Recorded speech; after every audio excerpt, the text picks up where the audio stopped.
Bonjour et bienvenue au géosite du Pierrier des Palissades. Aujourd'hui, je suis avec Jean-Michel Gastonguay, professeur en sciences au Centre d'études collégiales en Charlevoix et physicien. Bonjour Jean-Michel. Bonjour Félicia. Ça va bien? Oui, ça va bien, toi aussi? Oui, ça va bien. J'ai eu un peu chaud en montant ici. C'est vrai que c'est une bonne montée. C'est pas si long, mais c'est intense. Là. On est dans un endroit pas mal incliné. Oui, on n'est pas dans un sentier régulier ici.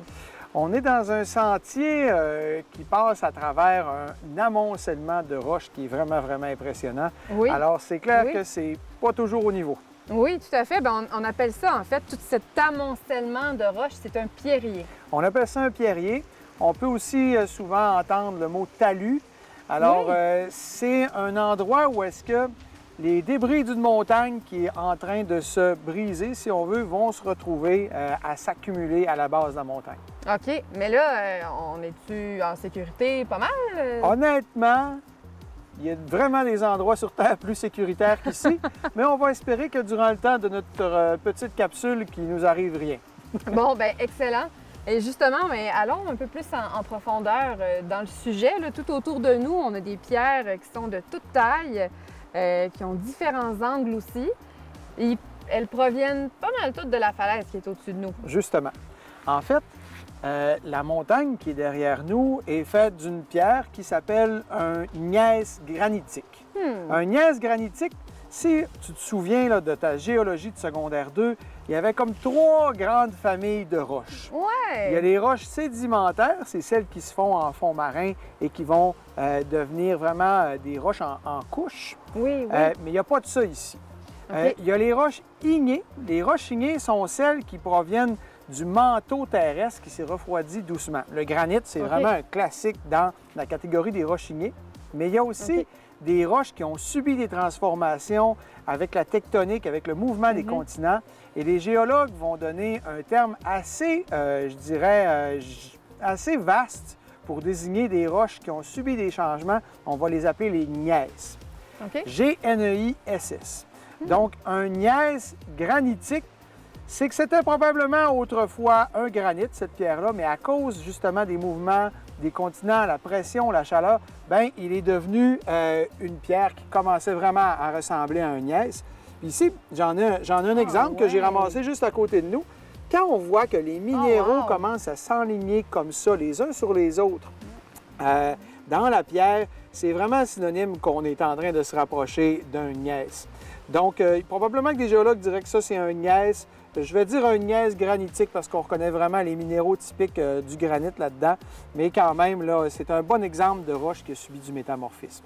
Donc, c'est presque une roche métamorphique. C'est un peu, à quelque part, entre une roche ignée et une roche métamorphique. Ouais. Ça serait quoi une échelle qu'on pourrait déterminer? On pourrait dire une vraie ignée, on pourrait dire par exemple un granit. OK. Un granit qui a commencé à subir un petit peu de métamorphisme, on dirait un granit gneissique. OK. Et là, on dirait après un gneiss granitique. Puis ensuite, quand les minéraux, il y aurait vraiment un alignement parfait avec des rubannements à l'intérieur, là, on dirait un gneiss. C'est comme un OK. peu les 4 gradations, si tu veux, pour passer de un à l'autre. OK. Puis là, bien ici, c'est ça. C'est un peu plus. C'est un peu moitié-moitié.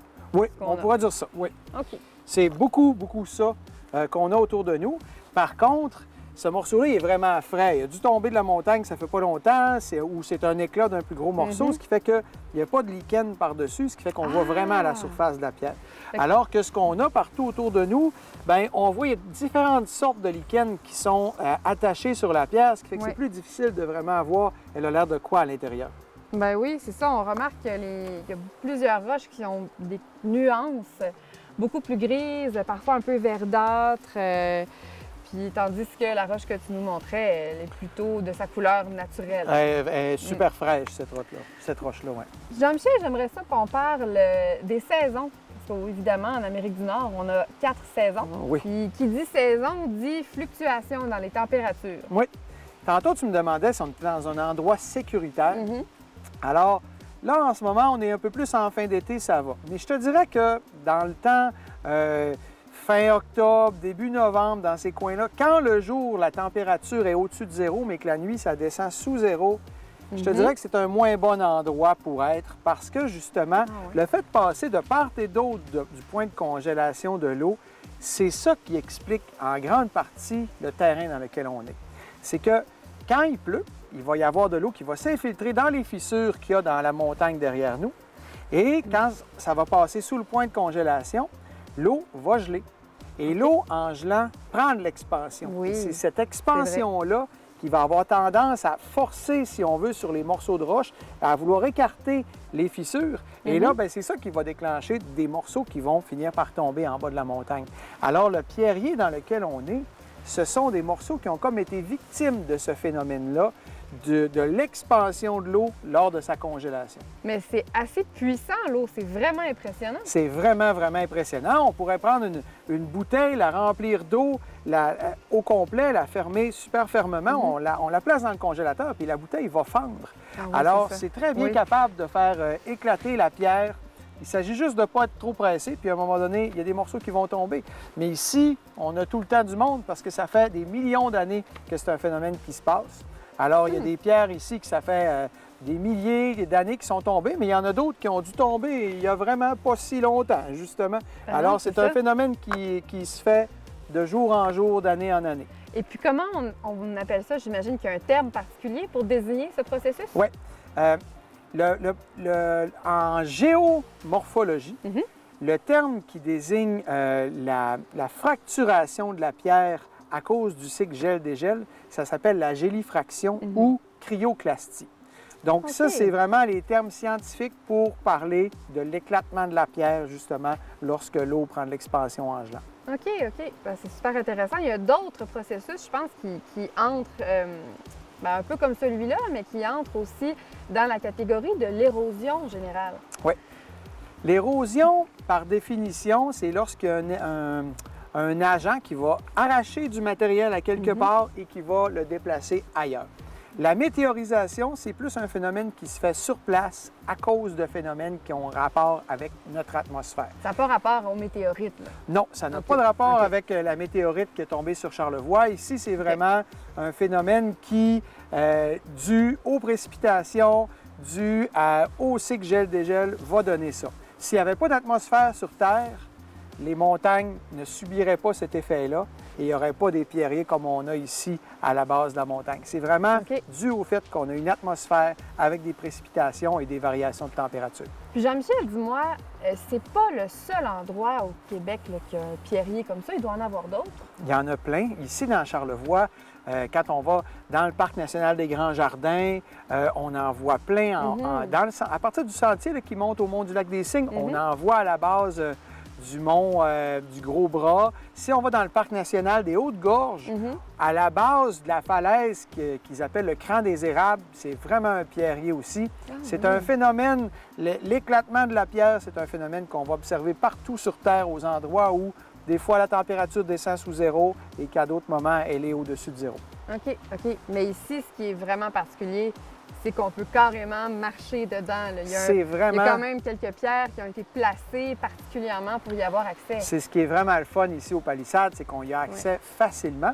Et ils ont même, quand ils ont fait le sentier, comme tu dis, placé des roches et il y a des petits coups de peinture pour nous indiquer où passer. Puis les roches, ils se tiennent quand même assez bien, là, ce qui fait que c'est relativement sécuritaire de venir ici. Mais c'est certain que ça prend quand même un bon équilibre. C'est pas toujours à plat. Effectivement. Tout à l'heure, on parlait du lichen, puis je trouve ça intéressant parce qu'on en a vraiment très près de nous. Mais je vois diverses couleurs, puis je me demande, en fait, est-ce qu'il y a des types de lichens qui pourraient aussi un peu gruger la roche, qui pourraient s'en nourrir? Absolument. Les lichens vivent sur la roche, mais ces lichens-là vont aussi sécréter certains produits chimiques qui vont avoir tendance à attaquer les minéraux qui font partie de la pierre.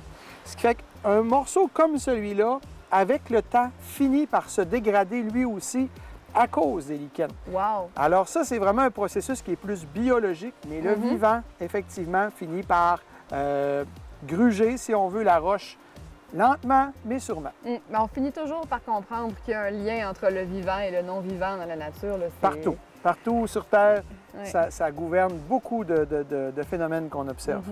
Juste au-dessus de nous, Jean-Michel, je remarque effectivement qu'il y a beaucoup de fissures. Il y en a des petites, mais il y en a des très grandes. Puis la roche, en général, est pas mal aussi de la même couleur.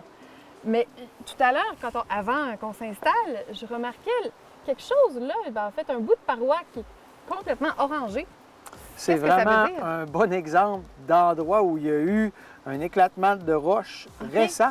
Alors, partout où tu vois là, que c'est très grisâtre, c'est vraiment les lichens qui sont attachés sur la paroi. Ah, OK. Mais la partie qui est plus orangée, ça, c'est probablement qu'il y avait un petit peu de fer dans la pierre à cet endroit-là, Ah, ce qui fait que ça ouais. s'est oxydé, c'est plus orangé. Mhm. Mais vu qu'il y a un morceau qui s'est détaché, alors là, nous, on a vraiment la partie exposée qui est très récente. Ça doit avoir 1 an ou 2. OK, c'est très récent. Oh oui, c'est vraiment récent. OK. Puis c'est quand même un bon morceau qui est tombé. Puis oui. d'ici probablement quelques dizaines d'années, ça ne paraîtra plus comme ça et les lichens vont avoir repris OK. le contrôle de la surface et ça va être grisâtre comme le reste. Alors, c'est vraiment une manière de voir s'il y a un décrochement récent. Là, ça, c'en est un super bon exemple. Bien, est-ce qu'il y a une manière, disons, d'estimer le moment, ou en tout cas environ le moment auquel les roches qui sont autour de nous sont tombées par la présence de lichens puis la Absolument. croissance des lichens? Ah, oui. Absolument, je te dirais qu'il y a comme deux manières. Quand on voit des roches ici qui n'ont pas beaucoup de lichens, c'est vrai que ça fait pas longtemps qu'ils sont décrochés. Mais OK. pour avoir déjà fait de l'escalade, ici au Palissade, c'est un bon endroit pour en faire. Quand on fait de l'escalade, des fois, on va prendre une prise à quelque part, puis on sent que ça sonne creux. Ah, Plutôt que de ne pas faire aucun son, ça fait comme un dong dong assez creux. Alors là, honnêtement, d'habitude, c'est pas le genre de roche qu'on aime tant que ça s'accrocher dessus, parce qu'on se dit qu'elle est plus faible et que ça se pourrait qu'elle tombe à un moment donné. OK. Ah, oui. Ah, mais c'est vraiment super intéressant. Mais Jean-Michel, merci beaucoup d'avoir été avec nous encore une fois pour une capsule du Géoparc de Charlevoix. C'est vraiment un plaisir de t'avoir avec nous. Ça m'a fait plaisir, Félicia. Merci. On se retrouve donc pour d'autres capsules pour le Géoparc de Charlevoix, ailleurs dans la région.